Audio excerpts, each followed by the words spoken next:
రిషికొండ మీద చంద్రబాబు నాయుడు అలాగే పవన్ కళ్యాణ్ విషయం చెబుతుంటే అఫీషియల్ గా టూరిజం మంత్రిగా నేను ప్రెస్ మీట్ పెడితే దాన్ని రాయకుండా ఈరోజు ఈనాడు పత్రిక ఎంత దిగజారిపోయిందో వాళ్ళు రాసిన మ్యాటర్ చూస్తేనే అర్థమవుతుంది.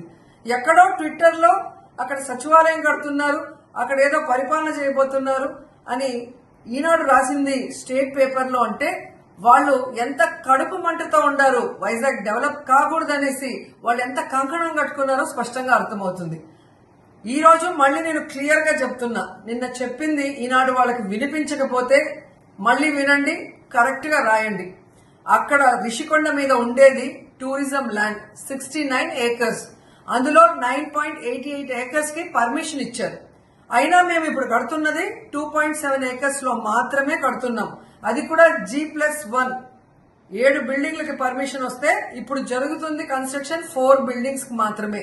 అసలు ప్రభుత్వ స్థలంలో ప్రభుత్వ బిల్డింగ్లు పాతవైపోతే వాటిని అభివృద్ధి చేస్తూ రెనోవేట్ చేస్తుంటే మధ్యలో వీళ్ల బాధ ఏంటో నాకైతే అర్థం కావట్లేదు. ఈరోజు జగన్మోహన్ రెడ్డి గారు ఎక్కడ ఉండాలి, ఆయన ఎక్కడి నుంచి పరిపాలించాలి, ఆయన ఎక్కడుంటే సేఫ్టీ అనేది ఒక టీం ఉంటుంది, ఒక కమిటీ ఉంటుంది. ఆ కమిటీ నిర్ణయాలు తీసుకుంటుంది. వీళ్ళెవరు తీసుకోవడానికి మాకు అర్థం కావట్లేదు. ఒక పనికి మాలిన పవన్ కళ్యాణ్ ఎమ్మెల్యే కాదు, వార్డు మెంబర్ కూడా కాదు, ఏ అర్హత లేని వాడికి పిచ్చి పిచ్చిగా మాట్లాడుతుంటే దాని హెడ్ లైన్స్ లో పెద్ద పెద్దవి రాస్తారు. యాజ్ ఎ టూరిజం మినిస్టర్ గా అఫీషియల్ ప్రెస్ మీట్ పెట్టి అక్కడున్న నిజాల్ని క్లారిటీగా ప్రజలకు అర్థమయ్యేలాగా చెప్తే ఒక్క ముక్క కూడా రాయలేదు అంటే మీ జర్నలిజం ఎంత దిగజారిపోయింది ఈనాడు పేపర్ది అనేది ప్రజలందరూ కూడా గమనించాలి. ఎందుకంటే ఈరోజు అక్కడ జరుగుతున్న నిజాలు, కోర్టుకి సబ్మిట్ చేస్తున్న అఫిడవిట్స్ ఏమైతే మేము సబ్మిట్ చేస్తున్నామో, అలాగే హైకోర్టు ఏదైతే జాయింట్ కమిటీ వేసింది ఆ కమిటీ వచ్చి అక్కడ పరిశీలించి పర్యటించి తనిఖీ చేసి ఒక రిపోర్ట్ కూడా ఇచ్చిన తర్వాత ఇలా మాట్లాడటం ఎంతవరకు సమంజసం? అండ్ ఇప్పుడేం కొత్త కాదు, already Janasena party, Pawan Kalyan party, Chandrababu Naidu party, Raghurama Krishnaraju అందరు కూడా కోర్టులో కేసేశారు. కోర్టు ఎక్కడైనా ఇక్కడ నిర్మాణించొద్దండి, దీని మీద మేము స్టే ఇస్తున్నాం చెప్పారా? లేదే. హైకోర్టు పర్మిషన్ తోనే మేము ముందుకు వెళ్తున్నాం. దానికి అనుగుణంగానే ఈరోజు కన్స్ట్రక్షన్ జరుగుతుంది.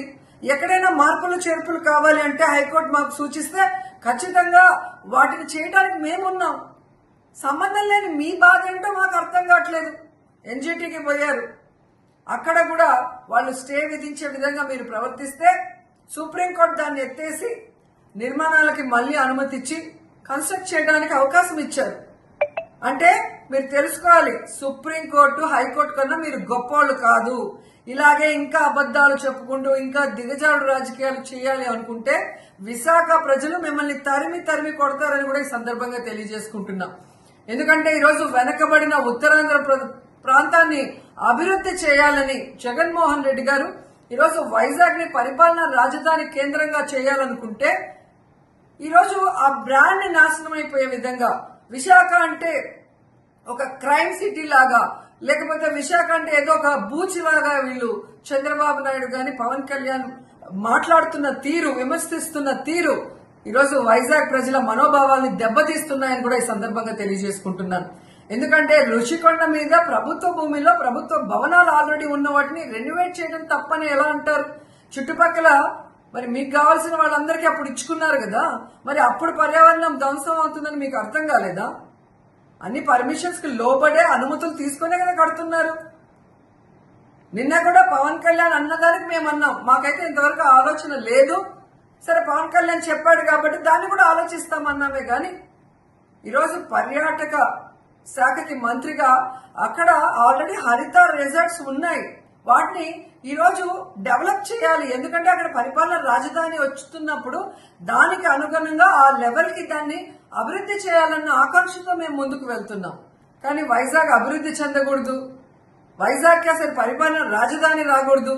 వీళ్ళు ఏవైతే భూములు కొనుక్కున్నారో బినామీల పేర్లతో అక్కడ రియల్ ఎస్టేట్ రాజధాని ఎక్కడ పడిపోతుందో అన్న భయంతో ఈరోజు వీళ్ళంతా పరుగులు తీస్తుండేది అర్థమవుతుంది. ఎందుకంటే ఏదైతే ఈనాడు ఆంధ్రజ్యోతిలో రాస్తారో అదే చంద్రబాబు నాయుడు మాట్లాడతాడు, అదే పవన్ కళ్యాణ్ మాట్లాడతాడు, అదే మళ్ళీ విషయం చెప్తూ ఈ పత్రికలు రాస్తాయి.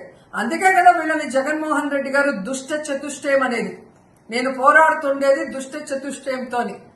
ఎందుకంటే వాళ్ళు నిజాలు చెప్తే రాయరు. నిన్న నేను అంత క్లియర్ గా క్లారిటీగా అక్కడ జరుగుతున్న నిజాలు చెప్తే అవి రాయరు. చంద్రబాబు నాయుడు పవన్ కళ్యాణ్ చెప్పి అబద్దాలే రాస్తారు. దీనికి కారు ఎక్కాల్సిన అవసరం లేదు, గోడ దూకాల్సిన అవసరం లేదు. ఎవరైనా మామూలు వాళ్ళు కూడా ఆ బీచ్ రోడ్లోకి వెళ్తే నీట్ గా కనిపిస్తుంది రిషికొండ.